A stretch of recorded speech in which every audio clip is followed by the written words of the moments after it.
There is a couple of other tools I'd like to show you. So let's let's start from mitmproxy. What it is, it's like console-based interactive substitute for Burp Suite. So it does on the proxy level pretty much the same thing. It is also very extendable. You can write your own modules. You can script something within mitmproxy itself. So let's just run it. Yeah, but first let me see how we can disable certificate verification for upstream server. Yeah, so there is this option insecure.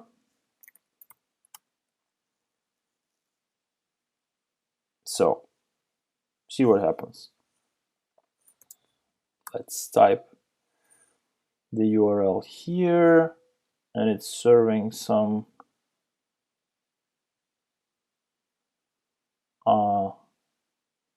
HTTP response. Yeah, we can browse through the responses by pressing enter or by using mouse. Yeah, it's mouse sensitive. Or we can switch between tabs by pressing tab actually, and going back is done by pressing Q. Okay, so we can go through all those things in the list and drop down into each of them and browse them very conveniently, I would say. So yeah, let's do the same thing but over HTTPS. As you see, everything works smoothly as well. Okay, so I think you already know these are the URLs are already familiar to you from Burp Suite proxy demonstration, right? So let me show you a few tweaks. So by pressing F, we switch on the filter view, and we can put the domain name or IP address here, right? And from now on, we will see only the things relevant to our host that we process, right? This will be either the traffic that originates from it, or will be redirected from it to those sites, or the actual interaction with the site. So yeah, this is the one thing to definitely try home yourself and see what other things you can do with it. Of course, it has many interesting tutorials to start with. Yeah, but for now, let's just indicate that it's cool. It's console based. It's really flexible, scriptable, and it's pretty much like Burp Suite, but you cannot. You don't have to have Java or some expensive hardware and a lot of memory to run it efficiently. So it's a less fancy version of Burp Suite functionality. Okay, so let's quit and let's take a look at Nikto. Nikto, of course, is one of the first and really efficient web server scanners. So it does web server fingerprinting, and it also does some web application stuff. So let's just see what it does. I'm not sure we will wait long enough to see how the scan ends, but yeah, let's first update it. It's at its current version, and let's specify a host. We have to do this way, and yeah, let's go. So as you can see, We have some target specification, then fingerprinting starts. We have this version of Apache Web Server, then some cookies, then some PHP. From all this information, it's got from headers. We have robots.txt, of course. It's already showing us that, yeah, it's maybe we should start from reviewing that. And then it starts probing for some known vulnerabilities already reported to OSVDB, right? As this one, right? If it's PHP nuke, which looks pretty much like what we have on Mozilla Day. So if this form of URL is supported, it makes an educated guess that this is a PHP nuke or some derivative, and gives us a hint that maybe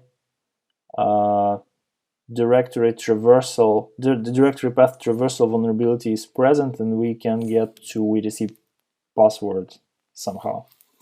Okay, so it browses and spiders and sees what is linked from different web pages and gives us hints that these directories are interesting. Some of them are indexed, which is not a good thing by itself. Yeah, let's check it out. Oh, we have turned off mitmproxy, so we have to remove proxy configurations.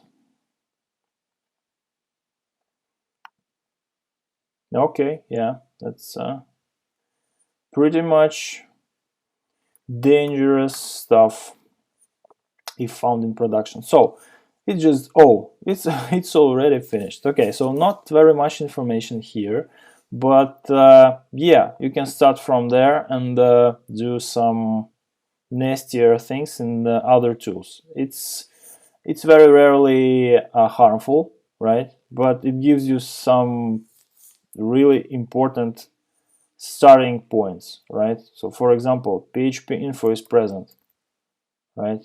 Let's check it out. Yeah, here it is. So instead of doing all these steps yourself and comparing the output to OSVDB entries, right, you can start from running Nikto and seeing what it shows in its nice report, right? So PHP info is really important in the early stages of web application and web server penetration test, because it gives you an idea about what are the slightest and tiniest points in configuration can be exploited along with the attacks. Okay, what is this? Some leftovers from installation of PHP. Oh, it's just returned HTTP OK 200, so it's a false positive. Okay, what is data? Data is just yeah, some XML data including user passwords, and it's got it just by going by the links that are found in the documents on the server, okay, or by probing these default paths at the server. Okay, so will we be so lucky that we have the same directory traversal here? I don't think so, but let's try. Oh my god. It's actually there. So yeah, it's not just a false positive. This request triggered HTTP OK response. It's actually there.